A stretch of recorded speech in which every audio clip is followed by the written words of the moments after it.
Здравейте, приятели! Отново сме в предаването Алгоритъм. Днес сме с Марчела Гюрова, която вече е официалният матчмейкър на международните събития на BKFC. Здравей, Марчела! Здравей, Любо! Много се радвам да съм при теб. Много ми е комфортно. Чувствам се в свои води. Благодаря ти. Естествено, за тези, които не знаят, ние работим заедно, не сме чужди, така че това гостуване е повече информативно. Искам нашите зрители да научат малко повече за това, което правим. Започвам днес с историята от моя страна, нашата история, нали, как започна всичко. Ти си жена на Велко. Велко е мой ученик и приятел от дълги години и когато се прибрах през 2021 окончателно от Абу Даби, той беше един от малкото хора, които без много да говори, започна да им помага. Покани ме на лагер, който осъществихме заедно. Започна да им подава контакти с различни хора, да популяризира дейността ми. Впоследствие открих залата и той, нали, се присъедини. И на този лагер се запознах с теб. Тогава аз помня, че бях впечатлен от знанията ти в нашата индустрия, което трябва да вмъкна за зрителите, че аз съм в последните си години особено съм напълно бос, не гледам спортни събития, не следя новините, кой къде е спечелил, кой с кого е играл. И паметта ми за имена, капацитета да помня имена на състезатели буквално приключи. И бях много впечатлен, защото ти имаше точно тази информация, която аз нямам. И още тогава ти казах, че ми се иска да работиш с мен по един или друг начин. Тогава естествено имахме малко по-други амбиции, вървях в друга посока. Впоследствие изгубихме контакт за известно време, нали, т.е. нещата бяха тихи. Аз движих Fight Scout приложението, докато не направихме първото събитие на BKFC, на което ти ни помогна така съвсем повърхностно през съпругата ми Деси. И след това второто събитие вече ти беше официална част. Ти беше жената, която направи файт картата. Единствената скучна среща беше мой избор. Няма да скрия този срам. Кажи ми, много ми е интересно как и кога при теб се заражда този интерес към бойни спортове. Ти си дама. Въпреки това знаеш повече от всеки, който съм срещнал тук в България. За всеки един атлет, миналото му, стилът му, с кой е тренирал, къде се е състезавал, откъде този интерес и как се умяваш да запомниш цялата тази техническа информация? Интереса от детството ми още бих казала, защото моя баща е боксьор. И още като дете обичах да гледам бокс, след това кетч, защото това имаше, след това К1, защото това имаше, след това вече навлезе ММА и това стана моята голяма любов. След като се влюбих в ММА, след това се влюбих и в Велко, който също нали, много ми помогна и когато с човека до себе си споделяте общи интереси, забавлявате се по един и същи начин. Нашето забавление обикновено беше да гледаме събития, да ходим на събития и така нататък. И просто в годините тази информация се натрупа в мен. Имахме близки приятели, включително и Велко беше всъщност един от тях, момчета, които се биеха на определени събития, но аз виждах, че нещата не се случват точно така, както в моята глава трябва да се случват и реших по някакъв начин да им помагам чисто организационно. Нещата се случваха по-добре след като и аз участвах. Те ме представяха като техен менеджер, като това, нали, нещо за мен супер несериозно, тъй като аз бях просто едно момиче, което има малко повече информация и поглед над нещата. Но на шега или на майтап се записах магистратура и спортен менеджмент да завърша, защото това наистина ми беше интересно и наистина много ми се искаше да мога да се занимавам с нещо такова, да работя това. Не си го представях, не виждах как точно ще се случи, но завърших го и всъщност точно в този момент някъде се появи и ти, и твоите идеи. И доста ни съвпаднаха гледните точки на това как виждаме развитието на нещата, как виждаме нещата да се случват в България. Нямаме лимит на границите. И много се радвам, наистина, че така се случиха нещата и това ми е поредното доказателство, че нищо случайно няма и че на всяко нещо му идва времето, тогава, когато трябва да се случи. И от една мечта и едно така чисто малко като фантазия, се превърна това, което е до ден днешен.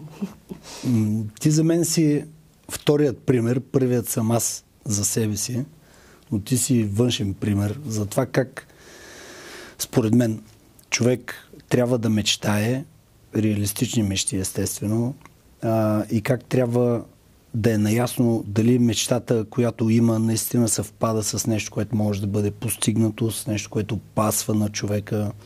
Затова казвам реалистична мечта, нали, а не просто искам да си имам собствен остров с... Не, че това не може да стане, просто всеки за себе си трябва да е наясно до колко може да се случи нещо в, нека да го кажем, не като мечта, а в перфектен вариант. Да. И аз лично всяко нещо, което съм мечтал по такъв начин, ми се е сбъднало. Започна с това да мечтаях си да се запозная с шейх, когато отида в Абу Даби.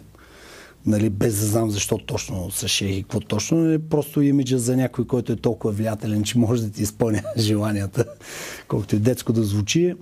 И точно така и се случи. Не просто се запознах, просто живота ми тръгна по този път благодарение на шейх Тахнун, на който реално дължа всичко в тази сфера, в която съм постигнал, защото той просто ми даде платформата, на която аз с много труд, лишения и жертви постигнах каквото съм постигнал.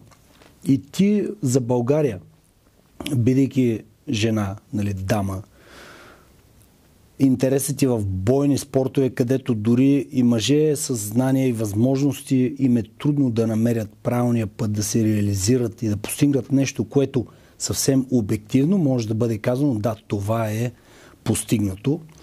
Защото в България, по мои така наблюдения и по твои, защото с тебе споделяме обща гледна точка, много хора влизат в тази клопка на, нали, само защото е станало тук нещо си, значи, че е велико.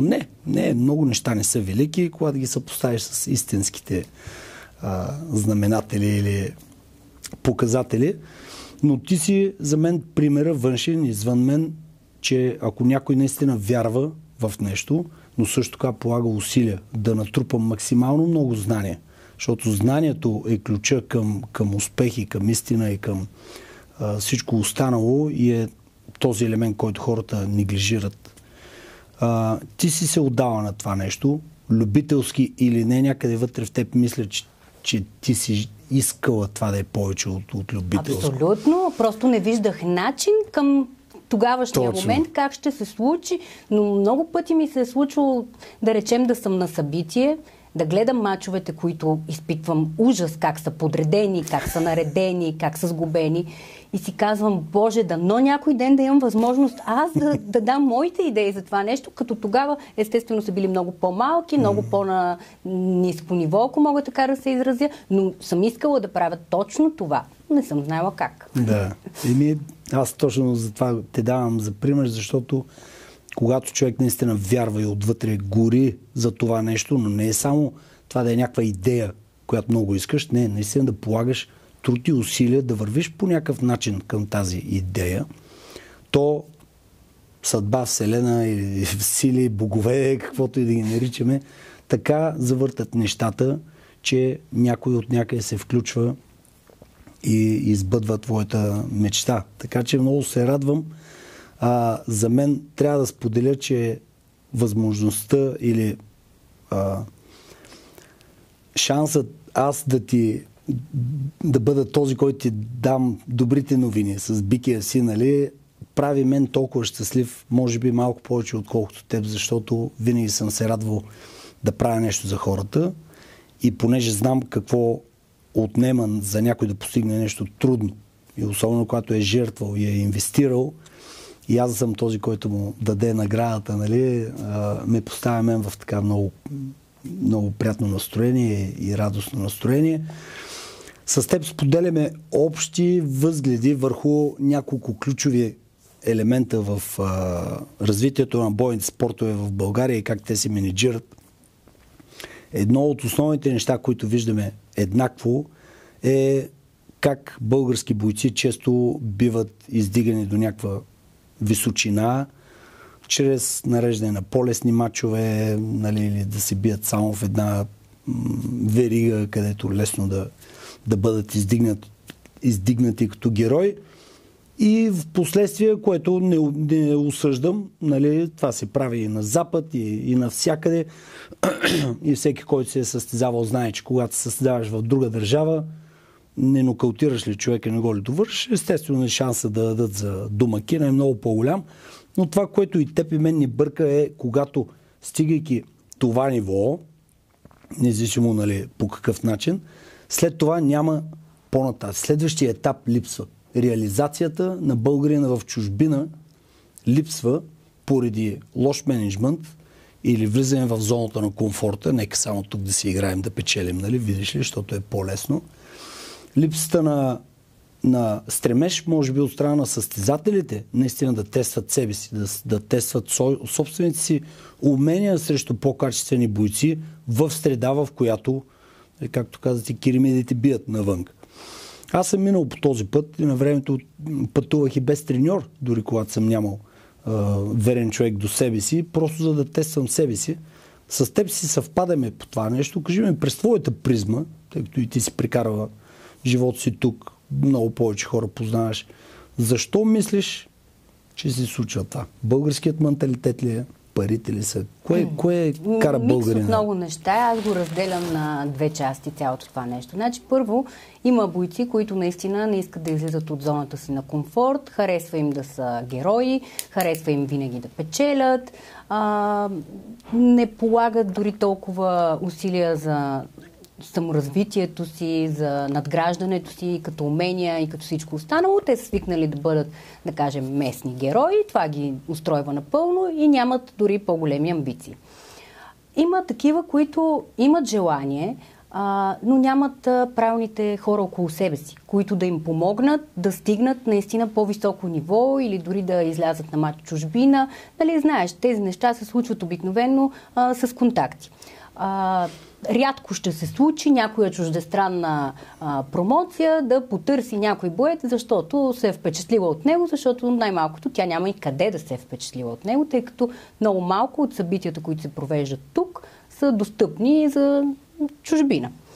Така че, нали, разделям ги на две. Едните са в зоната си на комфорт и не желаят да излизат от нея, а други искат да излязат от нея, но не са заобиколени от правилните хора. Тук темата е доста по-дълбока, защото има това и финансовите проблеми в нашата среда, които са всеобщо известни за всеки, който е в този бранш от едната или от другата страна. Било то боец, било то организатор. Лесните мачове и наредените, така както ги наричаме ние, доста често не са и по вина на боеца. Не защото той е отказал да се бие с по-класен състезател. А често се случва да е и защото просто промоутера не е имал възможност да плати за по-качествен, който да дойде тук, тъй като това е хонорар, това са самолетни билети и така нататък. Треньори. Да. Така че, нали, темата е дълбока и в никакъв случай не бих могла да сложа всички под един общ знаменател. Има и от едните, има и от другите.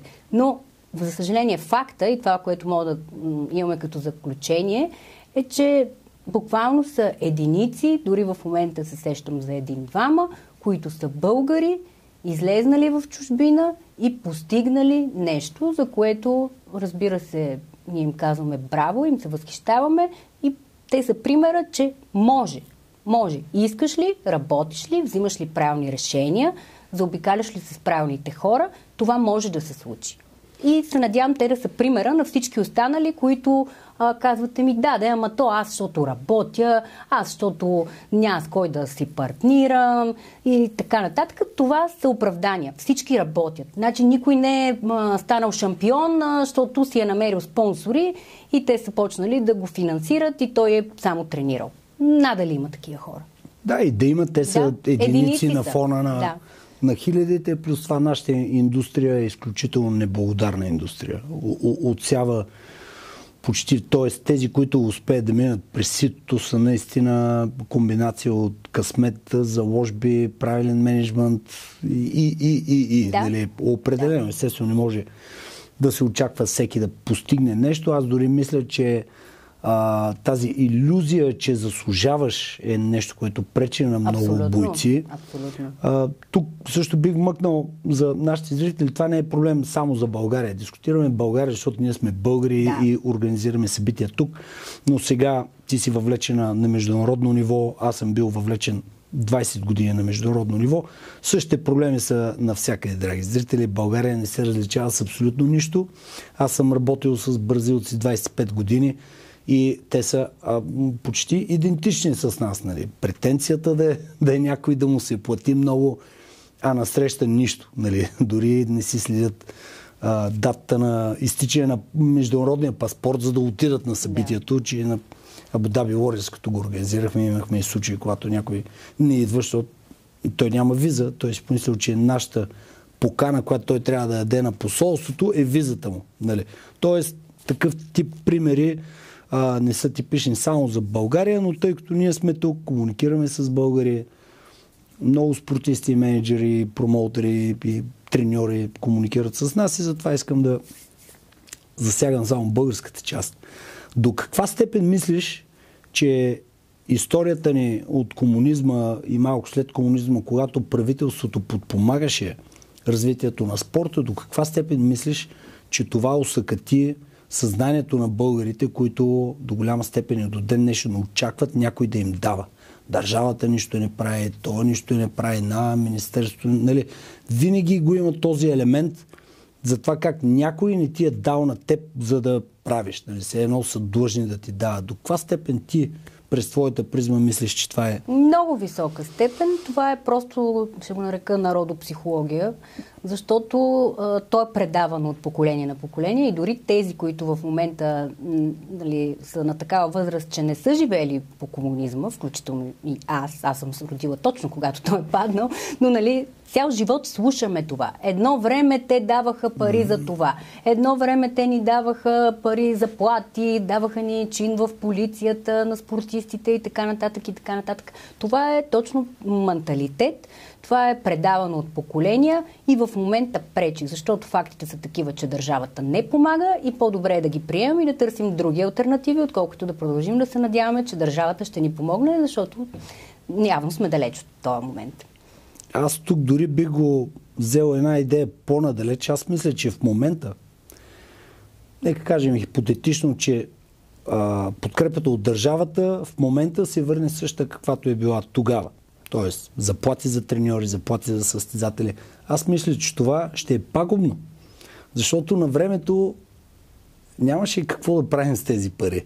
Можеше да си купуваме неща от 2 магазина, където имаше лимитиран избор, нямаше интернет, нямаше достъп до нищо друго и реално парите имаха друго значение. Парите бяха повече да задоволим нуждите си, за да може да се фокусираме върху нещо, което тогава наистина значише много. Тогава ние изпъквахме с тези неща, с постижения. Никой не изпъкваше с финансово, защото горе-долу всеки имаше достъп до едни и същи нали, лимитирани стоки и ние впечатлявахме нали, дали момчета, момичета, дали момчета, други момчета с постижения. Набиранки, спринтове, брейкден, нали, такъв тип умения, чисто човешки, за които се изисква усилия да ги изградиш. И сега мисля, че ако някой дава пари на спортиста, само за да тренира, той ще стане пияница, наркоман или ще тръгне да залага, защото има и такива примери, знаеш, бойци, които са били. Това вече е спрямо човек. Нали? Да. Някои вероятно ще им повлияе така, други вероятно ще се мотивират. Абсолютно. Аз склоня към това, че повечето ще се подадат на това, защото го наблюдавам с бойци, които се биеха за нас, които са така от семейства, които имат нали, добри възможности, бойци, които не трябва да страдат, за да вадят пари. И това просто видимо е отгледал един по-глезен индивид, който е свикнал да се храни с златна лъжичка, нали, всичко да се случва по негов интерес.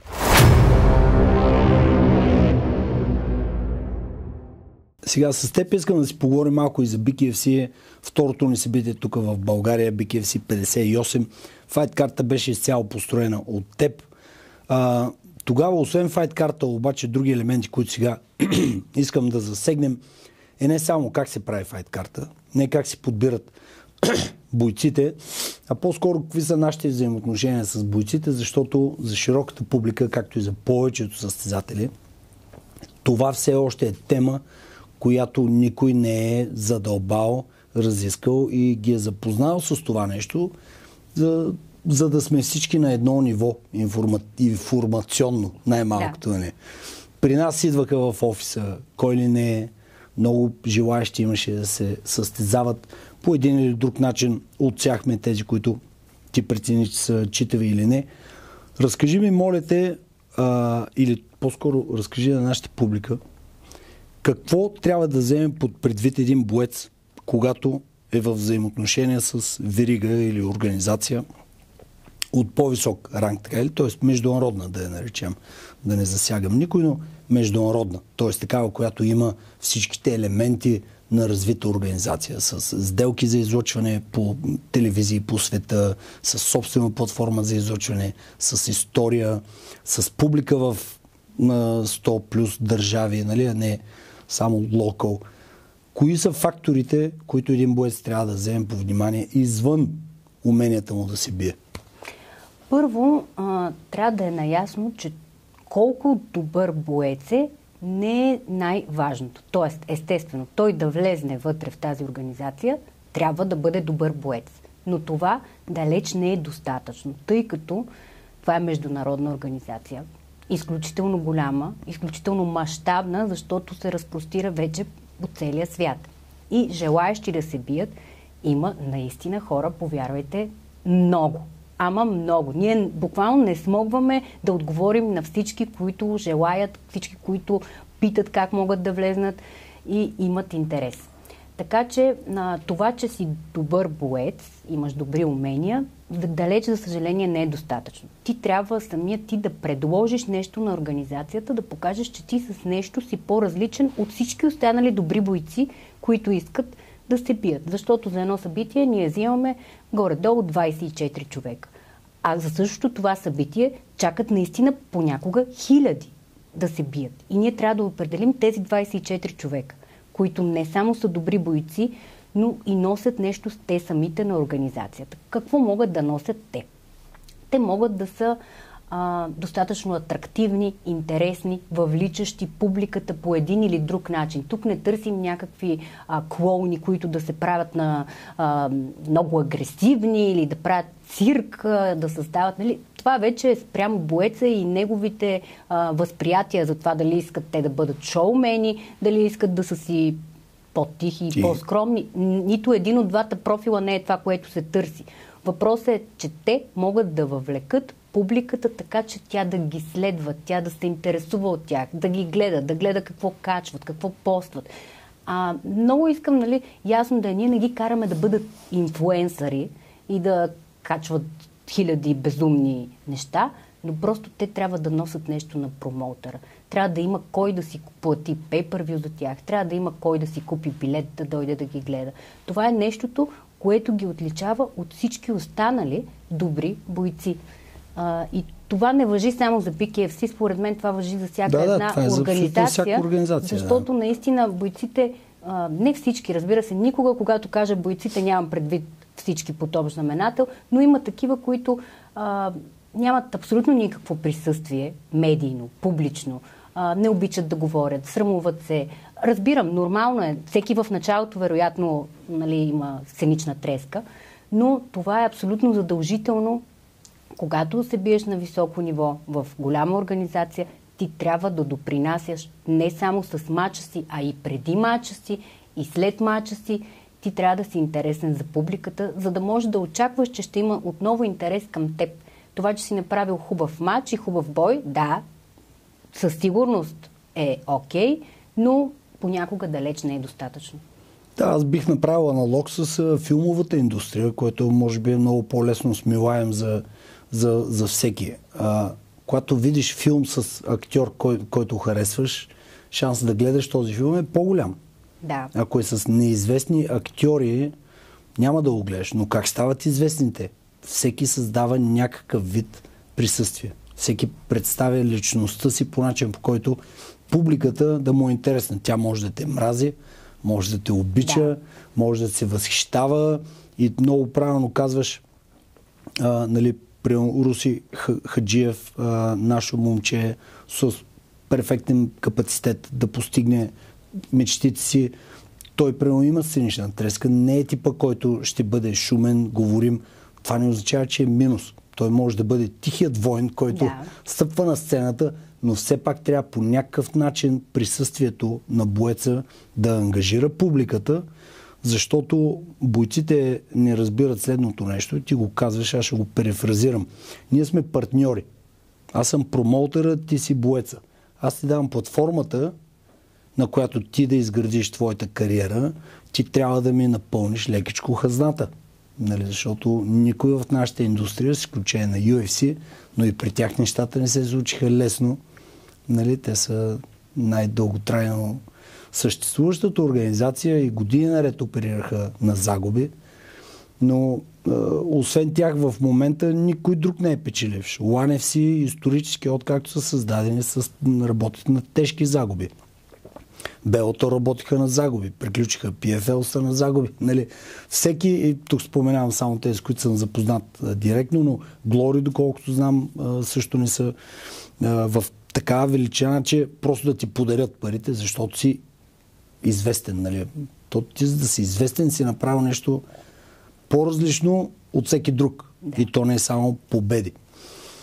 Друг аспект, който исках да засегна, и първо аз ще кажа така, моите ти може да допълниш, е, че между бойците и промоутера съществуват и други взаимоотношения, като продаване на билети, продаване на маси, там където има маси и pay-per-view-та, които това е система в щатите, която се използва масово.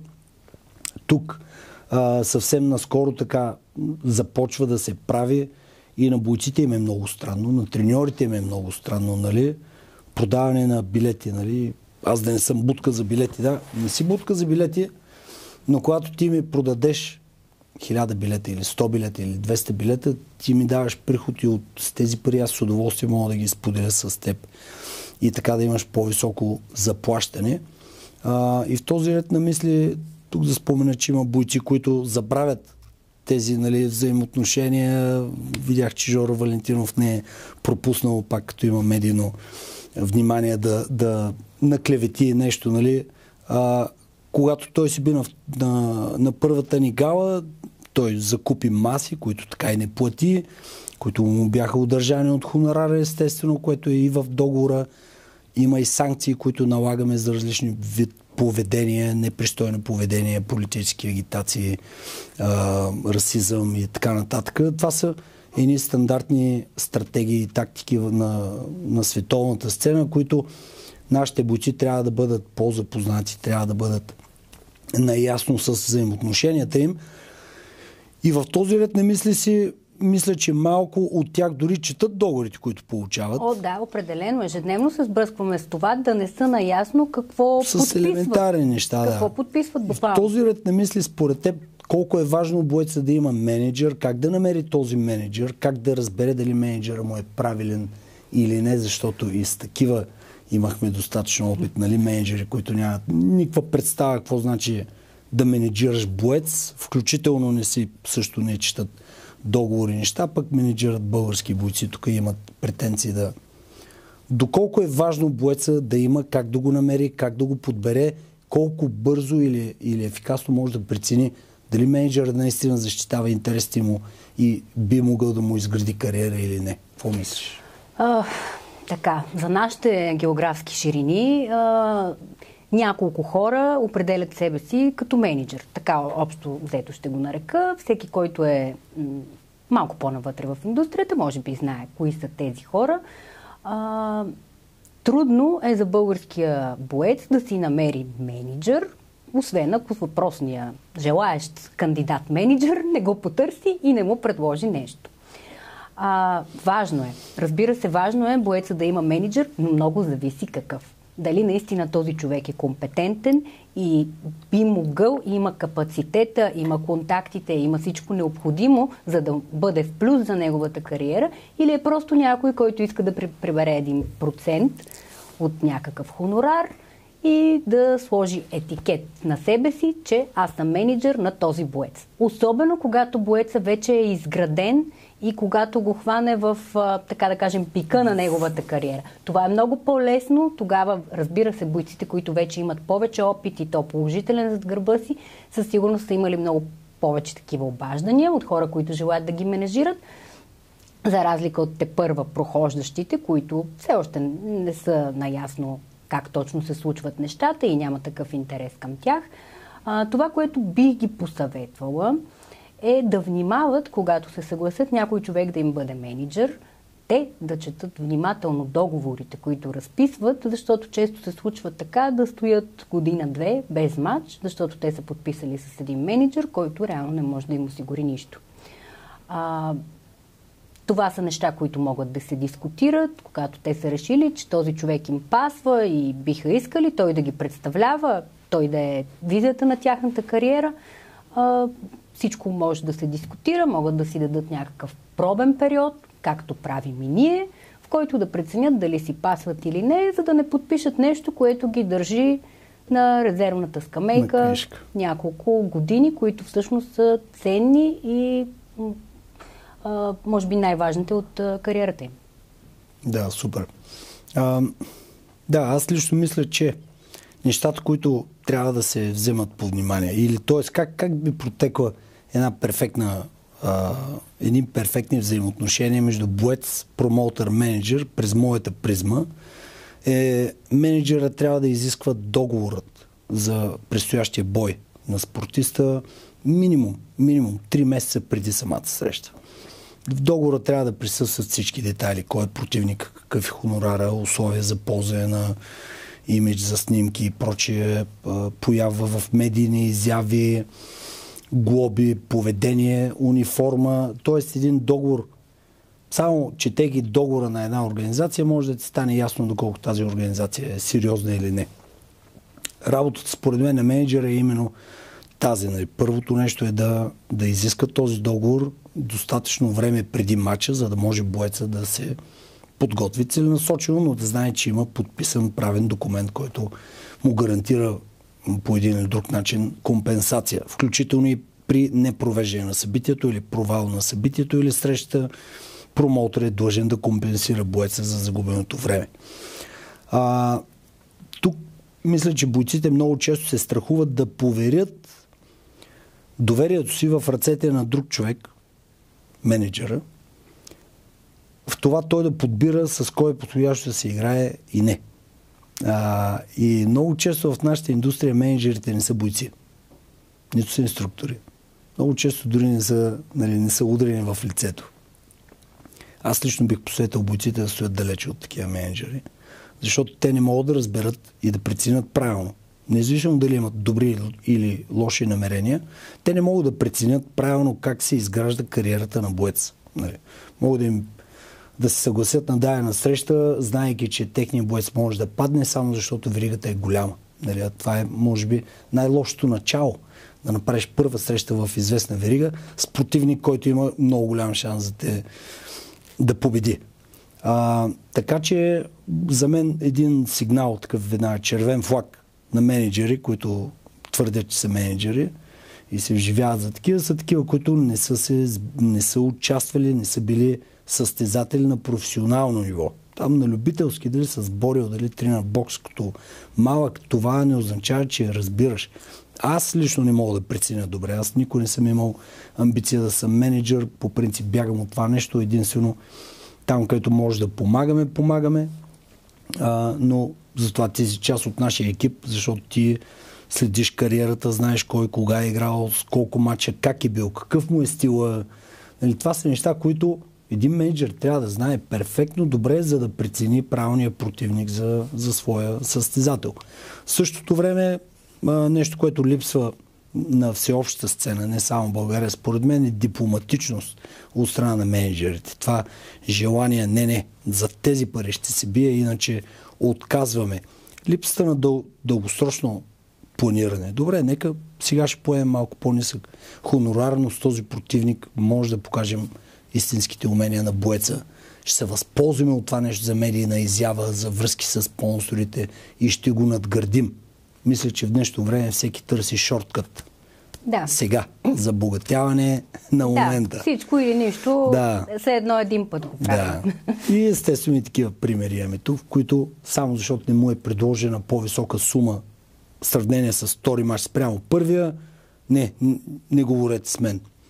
Договорите с много от големите организации, включително UFC и One, са точно такива. Първите 3 боя е една и съща сума. Точка. Това позволява на промоутера да тества кой си ти, как се справиш. Защо трябва да ти подаря голям хонорар, без да си направил все още нищо за мен? Без да са ти видяли реално на техния ринг, на техния ринг, клетка, нали? с тези противници, с тази медийна изява. Нали? И тук естествено говорим за подрастващи бойци, не за някой, който вече е изграден и има база, на която да очаква повече. Би ли пуснал кадри от изминалото BKFC 58? За това събитие специално исках да те попитам до какво беше усещането от твоя страна. Първата карта, която ти правиш в живота си, е именно за BKFC в София, но излъчено в 63 държави и над 20 милиона гледания. Похвалено от президента Дейвид Фелдман. До 6-та среща имах 3 съобщения за похвала. Дейвид Фелдман е изключително внимателно си подбира думите и много рядко прави комплименти. Кажи ми, какво беше усещането за тебе? Какво ти минаваше през главата? Как се умя да построиш тази карта? Направо емоционално ми стана, като го казваш, защото наистина първо, което искам да кажа по тази тема, е да ти благодаря. Защото ти ми се довери на база на шестото си чувство. Ти не беше виждал реално аз какво мога да направя, а ми се довери, малко така да го кажем, наистина на интуиция. Приех отговорността много сериозно, много внимателно подбрах всички срещи, много внимателно изгледах всички бойци, опитвах се да си представя какво ще се получи, ако се бият един срещу друг. И съм безкрайно доволна от това, което се случи, от това, което направиха, от реакциите на публиката, на зрителите, дори на хората, които очаквахме да имат негативни реакции. Дори техните бяха позитивни, което в случая всъщност е най-големия показател, че наистина свършихме работата много добре. По време на самото събитие, какво да ти кажа? Аз бях зад кулисите, бях до ринга, не можех да си намеря място от вълнение да видя всичко това, което е било в главата ми на този огромен подиум пред целия свят. Несравнимо е. Нямам една дума, с която да мога да го опиша. Наистина. Просто беше невероятно. И е много трудно да си представиш от тук нататък с такава заявка, какво след това трябва да направиш. Това е много по-трудно. Да. Нали? Какво след това да сега? Окей. След това. Окей. Ама по-натам трудно е. Но пък е много интересно. Определено е много интересно. След това направихме едно MMA събитие, Cage Steel, където също направихме разнообразна карта с няколко различни стила, от което също бяхме доволни като събитие. Проблемите ни там бяха други. Да. И след това беше Испания. BKFC Испания, което ти пак ме изненада. Приятно, разбира се, че всъщност може би ще трябва да помогнем за картата в Испания, пък после се оказа, че всъщност май ще трябва и почти да я направим. Да. Направихме я и този кръг се завъртя и сега ни предстои Дубай, Италия, България и ти ще кажеш какво още. Австралия, Бразилия, Южна Африка, да.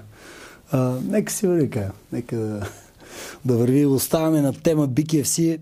Аз искам да кажа, че за мен това беше твоята изпитна работа.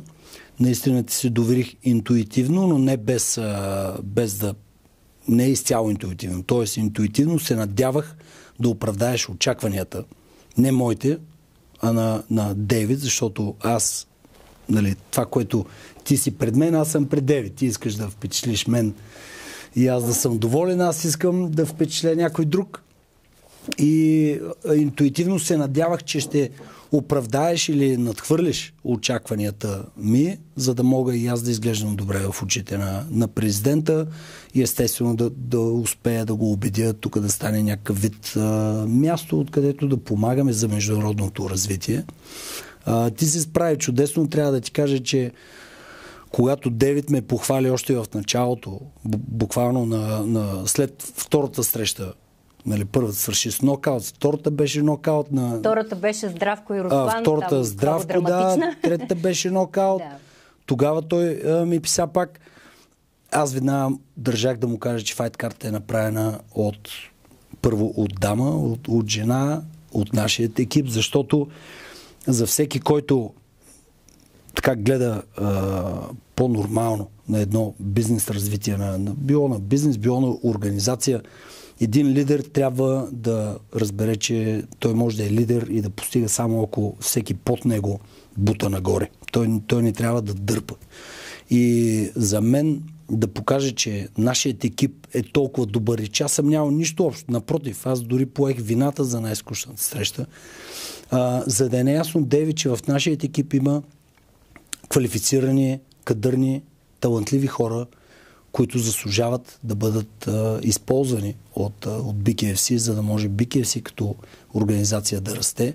Така че аз веднага му писах и много ми беше интересно каква ще му е реакцията, защото аз поне не познавам жена матчмейкър на организация. Може би има. Естествено, вероятно има толкова много организации. Като цяло не познавам много матчмейкъри, ако трябва да съм честна. То ясно тези хора обикновено са в сянка или те може би не един нали, конкретен екипна работа на...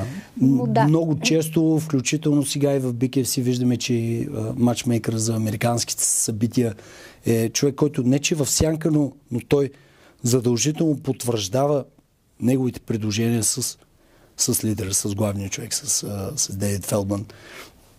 За международните им събития аз виждам, че т.е. аз съм го знаел, но сега го виждам от първа ръка как независимо успехът им в щатите, те на световен мащаб естествено липсва им контакти, липсва им разбирането за културни различия, геополитически конфликти, визови режими, всички тези неща, с които ние реално за нас са нормални, защото сме малка държава и пътуваме и сме част от Европейски съюз и така нататък. И затова именно аз се радвам, че съумяваме да бъдем от полза на това нещо, защото американците сами по себе си не мисля, че биха се справили със същата скорост и ефикасност. Нали? Естествено, с много пари може да постигне всичко. Ние нямаме и още, не сме финансово стабилна организация спрямо нашите разбирания и мечти. Този модел на работа, който предприемаме в момента, разрастваме се в други пазари, но ние сме един вид, ние търсим партньори, което е малко взаимоотношение с тип франчайз и ние предлагаме техническата експертиза, помощта и подкрепата, но растем в други държави чрез партньорство с други хора. Това е нещо, което никой не е правил в нашата индустрия още. Аз лично мисля, че е печеливша стратегия, защото отваря възможността за глобално разрастване, намаляйки риска от финансови загуби, тъй като ние очакваме от нашите партньори да поемат финансово събитията. Какво мислиш ти за това нещо и как мислиш, че може да се справим от тук да движим наистина международния пазар? Много е смело определено да дадем такава заявка, обаче ние сме смели. Ние сме смели и аз вярвам, че можем да се справим и смятам, че се справяме. Тъй като ние не тепърва започваме, а ние вече сме стигнали до някъде. Така че да, наистина, колкото и смело и може би твърде самоуверено да звучи, аз смятам, че ние се справяме и че можем да се справим с още много.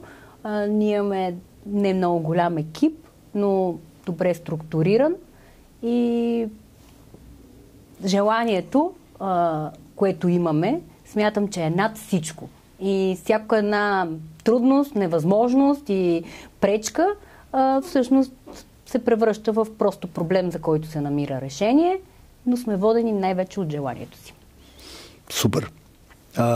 За всеки българин, който иска да бъде част от тази организация, тук на екрана виждаме един от нашите ключови състезатели, Здравко Димитров, който на второто събитие ти искам да разкажеш как стана цялата работа, но след това искам да засегнеш какво може да очаква един потенциален състезател на BKFC от България. Аз ще добавя къде и как може да се развие кариерата ми, но нека да го чуят първо от теб. Кажи ми първо за Здравко, какво се случи тогава?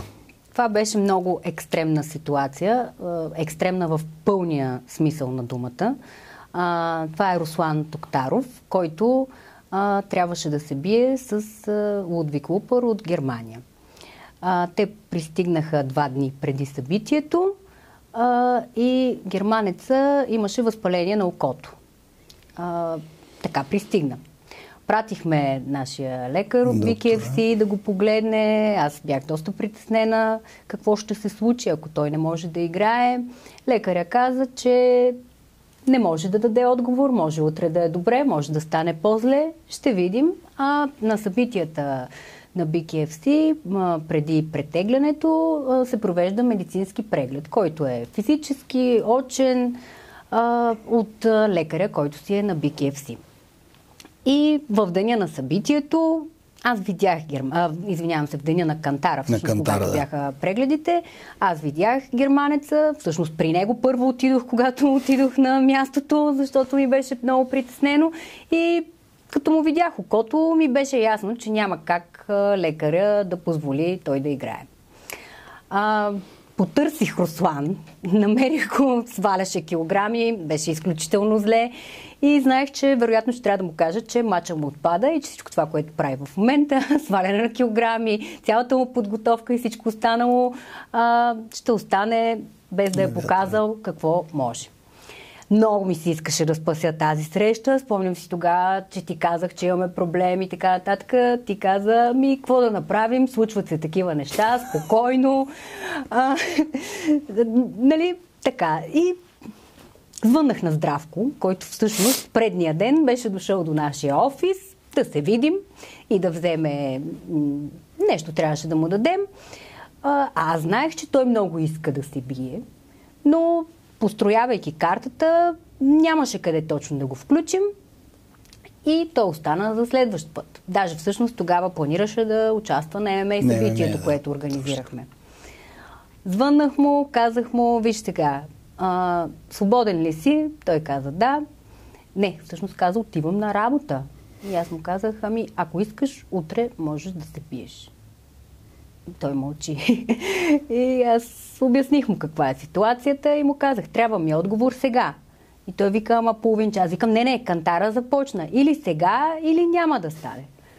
И той дойде. След 20 минути беше на Кантара, вече беше и качен на Кантара и това беше така странната среща, която се получи на това събитие. Но искам да кажа, че Здравко просто извади такова сърце, такъв характер показа. Изключително горда и доволна съм от него, защото той даде пълен отпор. Мача завърши с съдийско решение на опонент, който беше се готвил 3 месеца за това събитие, за този стил, много по-опитен. Чийто менеджер твърдеше, че е топ, че ще бъде шампион, нали, така нататък. Да. Аз наистина смятам, че Руслан е топ, но най-хубавото от цялата работа е, че Здравко успя да даде пълен отпор и дори, може би, имаше шанси да спечели, просто предвид единия ден предизвестие. Даде най-доброто от себе си и съм много щастлива, че всички в залата и всички, които го бяха гледали, го оцениха това нещо. И може би, ако не бяха Тони и Калоян, определено това щеше да е мача на вечерта. Да. Аз също искам да добавя, че много често, когато българин падне, коментарите се показва сърце, но но нали, винаги, или т.е. не винаги, много често го има това но. Нали, при Здравко го нямаше ното. Абсолютно пристойна среща. Единствената причина съдиите да отсъдат на Токтаров лекото преимущество, но аз лично не би го определил като много по-техничен или по-силен или по-сърцат или каквото и да е. Тоест Здравко за мен направи матч, който един боец, който се готви, който е на много високо ниво, би направил и с това и той спечели и нашето доверие и сърца. Сега кажи ми, Токтаров ще се бие в Италия, мисля? Също където и Здравко, но този път няма да се бият един срещу друг. Да. Здравко ще се бие на категорията, на която по принцип се бие 66 кг, а Токтаров ще се бие на 70. Това наистина беше изключителен момент с Здравко и така той спечели нашите сърца и доверието и за... Ще направим всичко възможно, за да може той да получи шанс и се надяваме да стигне максимален връх в BKFC и където и да е другаде. Последно искам да докоснем темата относно кариерното развитие на български бойци в BKFC. Аз ще започна с елементарните неща, така по-основните, но които отново трябва да се чуят, защото повечето не са наясно. Когато подбираме, това го казвам за зрителите, не за теб, ти ще допълниш. Когато подбираме бойци, за да се бият на международните събития, основният фактор, който вземем под внимание, извън рекорд, победи, загуби, нали, този тип технически неща, това е къде боецът е по-популярен и как максимално може да се възползваме от неговата популярност. И затова, например, в картата ни в Дубай имаме руснаци, казахстанци, иранци, турци, нали, по-малко американци, например американци или французи, защото там от всички националности, които живеят в Дубай, тези са в големи, нали, в голям брой. Индия, Пакистан, нали. Когато правим картата за Италия, естествено по-голям фокус е европейци, но примерно вкарахме Хейс, защото предстои ни откриване на пазара в Австралия, той е от Новозеландия, т.е. Маури, нали. Така че много е важно за българските бойци, защо го казвам това, да са наясно в кои карти могат да си мечтаят да играят преди да са станали суперзвезда. Когато си суперзвезда, естествено, или играеш за титла, пазара е твой, международният пазар е твой. Но друг наш състезател, Станой Табаков, който също много уважаваме, прекрасен мач направи както на нашата карта, така и в Англия.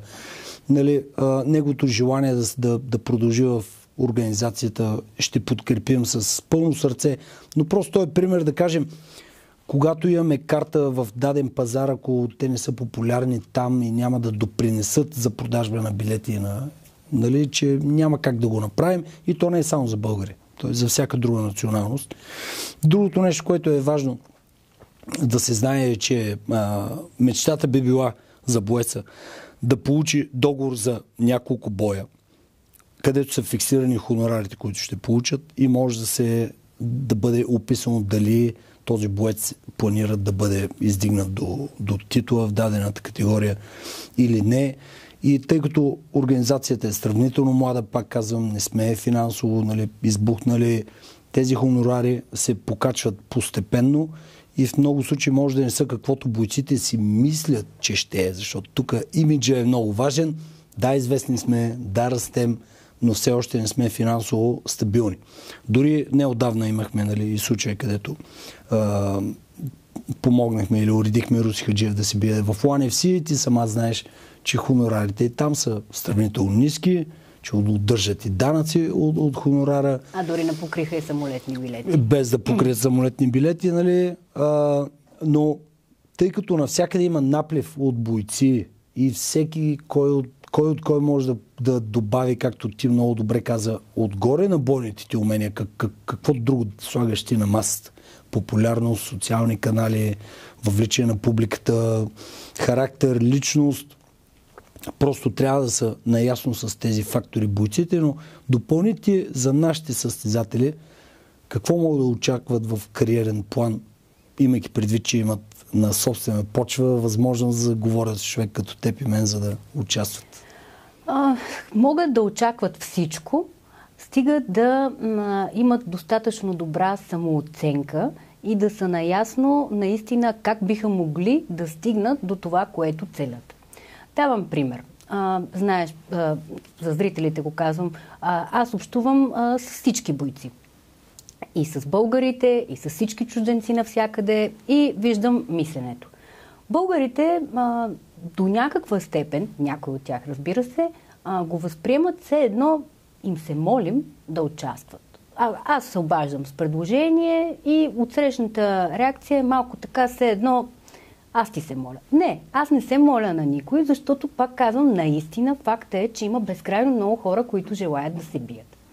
Ако те решат, че искат да градят кариера в тази организация, трябва да са наясно, че те могат да изградят кариера и тя би могла да се изгради много по-бързо спрямо, да кажем, UFC, PFL и другите бойни вериги, в които конкуренцията, бих казала, е доста по-голяма. Защото нашия набор от състезатели, които имат multi-fight deal, така да го кажем, не е толкова голям, колкото да кажем на UFC. Също и не е необходимо да имаш 20 мача в организацията, за да стигнеш до мач за титул. Например, Франко Тенаглия, който е шампиона в категория 70 кг на BKFC, реално мача му за титла беше четвъртия му мач в кариерата в BKFC. Тоест, не е толкова дълъг и невъзможен пътя да се биеш за титла, но трябва и очакванията ти да бъдат реалистични. Тоест, ако ти предложа хикс хонорар, ти не трябва да кажеш, ами Майк Пери за 4 мача е взел 1 400 000 или не знам си колко. Yeah. Нали, тук Майк Пери няма. Нали, много е важно просто да имат тази самооценка, която е да са наясно, че няма как от първия матч да очакваш да си оправиш живота, да си купиш апартамент и каквото и да било. Това са фактите и е добре да ги приемат и да са наясно с тях от самото начало. И ако имат желанието и уменията, наистина аз смятам, че България може да има шампион в BKFC. Напълно реалистично и сериозно мое очакване е това. Супер. Добре, аз също вярвам, че България при всички положения може да създаде шампион. Надявам се това да бъде един апел или мотивационна реч така към всеки, който е решил да се занимава с това нещо. Има шанс. Има шанс. Сега имате български представители на тази организация тук в България с наш офис и с целият капацитет да можем да построим някой да му помогнем. Не да менеджираме, ние сме промоутери. Това е силен конфликт на интереси, за това ние никога няма да докоснем менеджерство, когато става въпрос за BKFC, но сме тук, за да подпомагаме развитието на спорта в България, независимо, че това може да изглежда малко брутално за тези от вас, които вие за пръв път да видите бокс без ръкавици, но това е най-високото ниво на умения в бокса, защото няма възможност боеца да пропусне много удари, за да опипа противника, риска да бъде нокаутиран или наранен е много висок. И това, според мен, му придава тази уникалност. В комбинация самият правилник, чист боксов правилник, т.е. не е ММА без ръкавици, няма ги клинчовете, падането на пода и въпреки че аз съм ММА състезател, трябва да се признае, че ММА за мен стигна платото. Няма толкова много интересни срещи, дори на високо ниво. България дори няма да я споменавам. Тук ММА просто малко по малко си загива поради едни или други причини.